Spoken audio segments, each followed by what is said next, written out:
Hamilton for inspiration, with Hamilton himself given a tremendous boost by his inclusion yesterday in Northern Ireland's World Cup squad. He stands in for Jeremy Charles. It's only his third league game after a 7-month absence. Steve Perryman, who wasn't eligible for the Milk Cup final, continues as sweeper, but the former Tottenham captain has yet to be on the winning side for his new club. Everton's morning training session revealed that Pat van den Hauwe has shaken off the bruising effects of Saturday's visit to Nottingham Forest, but Peter Reid's progress hasn't been quite so speedy, so Kevin Richardson wears the number 6 shirt. Referee Don Shaw comes from Sandbach in Cheshire. Oxford United have slumped into trouble largely because of a desperate run of home form. They've not won a league game here at the Manor since Boxing Day. And this on a ground where they were used to intimidating their opponents, really, in their triumphant march from the 3rd division to the 1st. Stevens covering.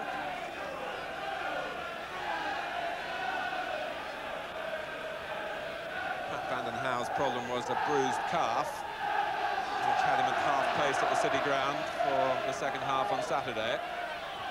Hamilton, whose injury worries have been much more serious.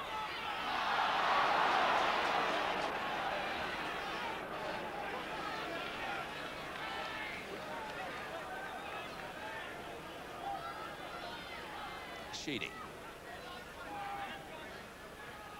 Truick, who's not a natural defender, doing well in the air then. Here is John Truick. It's a lovely ball for Houghton. Aldridge is inside him, and he went the direct route. And Aldridge was disappointing. It was pretty well hit by Ray Houghton, and I think he was quite entitled to shoot. But it was a good chance for Oxford. Suddenly they had 3 against 1.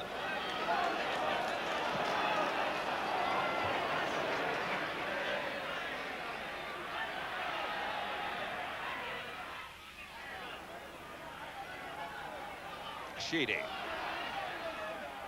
Sharp. And Richardson looking to knock it back across the face of the goal, and Shotton's first touch was a little unsure as Lineker was darting in, and he had to stab it away at the very last. It was a beautiful example of the skill of Sheedy to pick out a front player who was sharp. Richardson was involved, and then Shotton stumbled but recovered. Phillips. Houghton took it away from Stevens, who rather hesitated. Oxford needing players in the middle now. Hibbert is one.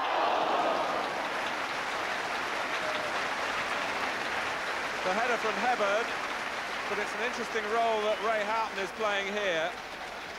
Given freedom from the left-hand side of midfield to get forward when the player's on the opposite side, and he nicked the ball away from Gary Stevens, sensibly looked up, waited for Hibbert to arrive, but the header from the edge of the area was passing wide. Stephen. Sheedy. The early ball towards Sharp, and it was bent in wickedly by Sheedy. Just took an awkward hop, really, for Graham Sharp off the rutted surface around the penalty spot. But Kevin Sheedy's ability to supply the ammunition for Everton already conspicuous here.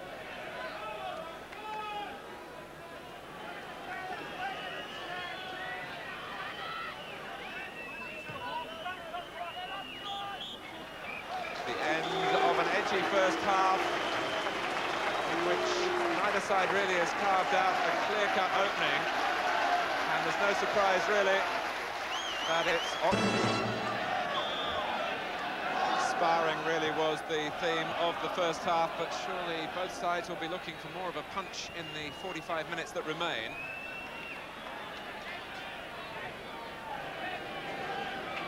It's not been a busy match so far for either of the goalkeepers.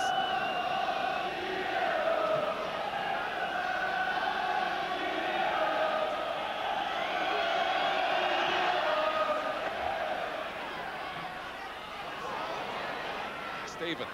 Here's Sharp, drawing shot out of the middle. Help from Gary Stevens. Van den Hauwe. Leaving Aldridge and Hamilton upfield.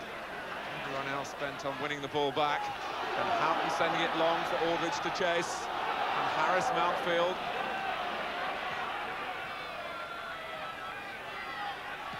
And there it goes again. And Mountfield under pressure again. Phillips and Mims looking for his 7th consecutive clean sheet in the First Division. Again showing the calibre of his goalkeeping. Very well hit by Phillips and very well stopped by Bobby Mims. Lineker has got behind Shotton. Gary Lineker for Everton tried to lift it over Judge. The goalkeeper got close to the player of the year. His body saved Oxford after Lineker had won that battle, but couldn't finish. Face to face with Gary Lineker is the goalkeeper's moment of truth. And Judge came through it well. So the 3 points still very much in the melting pot here. Richardson. Long from Shotton. Hamilton couldn't quite make contact. Lineker. And Sheedy found by Bracewell. And Judge again performs well. The ball bouncing just in front of him from Sheedy. It's the sort of save that goalkeepers fear of, because the ball can skip away from them on the bounce, but Judge was sure in his handling.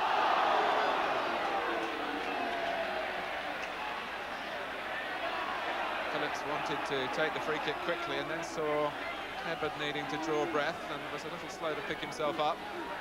He's okay now. Hamilton! Aldridge couldn't follow it in. He could have hardly have made a more determined effort. But Billy Hamilton, much loved here at the Manor, and looking to repay his many fans here with his first goal for 8 months. It hit the top of the crossbar.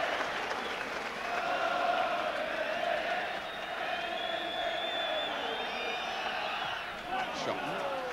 Ratcliffe misjudged the header. Aldridge. And Aldridge thinks that Mountfield handled, but the referee thinks otherwise.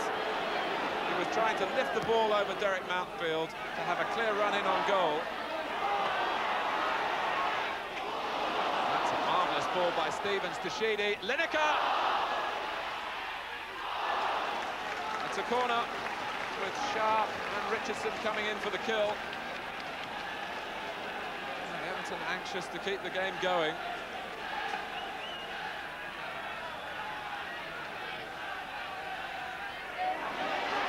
Mountfield, then Richardson, Derek Mountfield, and it's Billy Hamilton who boots it away. Houghton.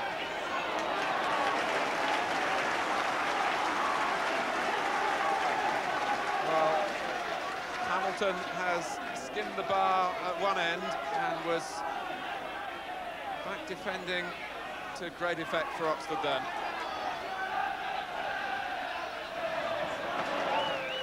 Well, here comes Adrian Heath, back on the ground where just over 2 years ago he scored a Milk Cup equaliser for Everton that's well remembered on Merseyside as the turning point for Howard Kendall.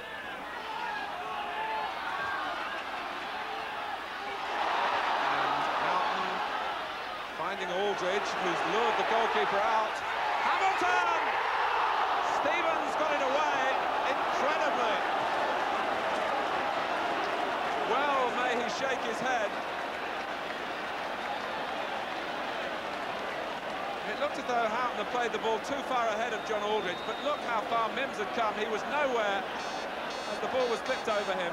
Hamilton headed, it seemed, for goal. Stevens got it up and onto the bar and out.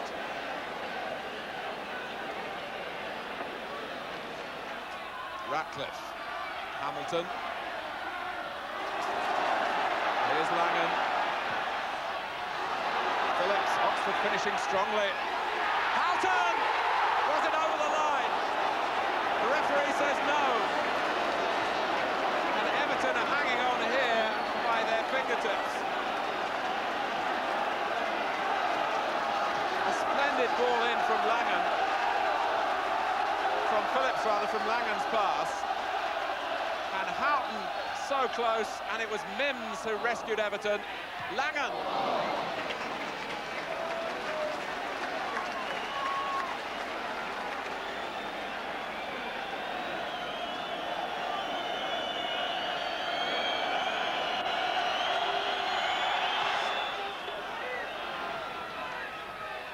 Heath now up alongside Sharp and Lineker.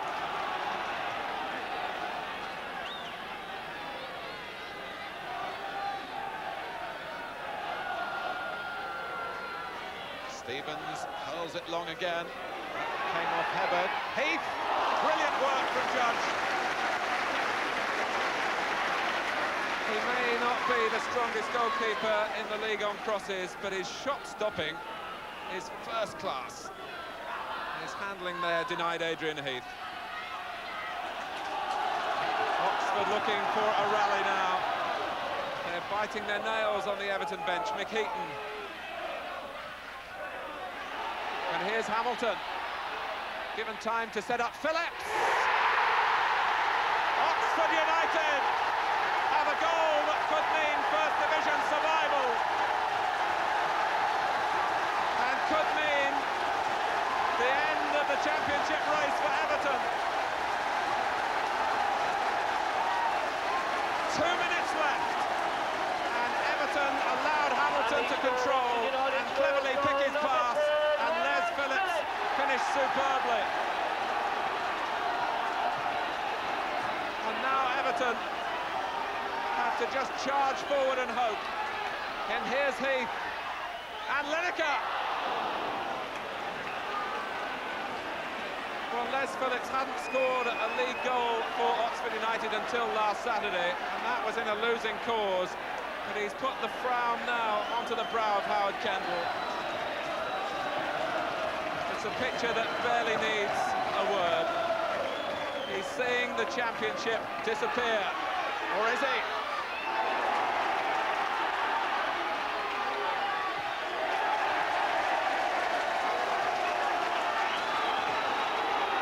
It's all hands to the pumps now for Everton.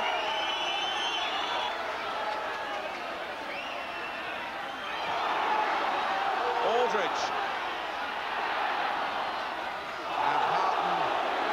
Taken at the knees by Ratcliffe, and that will only frustrate Everton more. Oxford, remember, with still 2 more home games to come against Nottingham Forest and against Arsenal. They've done their chances of staying up a power of good, though. If they can retain the 1-goal lead, we've had 2 minutes of injury time.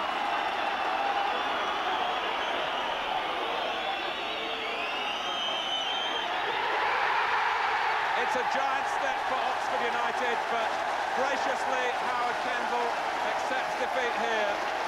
It's certainly a big stumble for Everton. The goal from Les Phillips. 2 minutes from time. They've not had a First Division home win to cheer here at the Manor since Boxing Day. And Everton now can only hope for news of lapses by Liverpool and West Ham. Certainly that picture of Howard Kendall on the Everton bench just before the end, I think, said it all. That really opens things up now. Everton, a crushing blow for them, will be... Probably thrilled me more than any other result I've ever had in my entire life. More than the Milk Cup final? Yeah, far more. Why? Well, because to me it was more important. It's more important for Oxford to stay in the First Division. For everyone's point of view, from the supporters' point of view, from the players, from Mr. Maxwell, who has done very well for Oxford United. It's very important that we stay in the First Division. Well, Maurice also confirmed for us tonight that he'll be seeing Chairman Robert Maxwell in the next few days about a contract. It looks as though the reluctant manager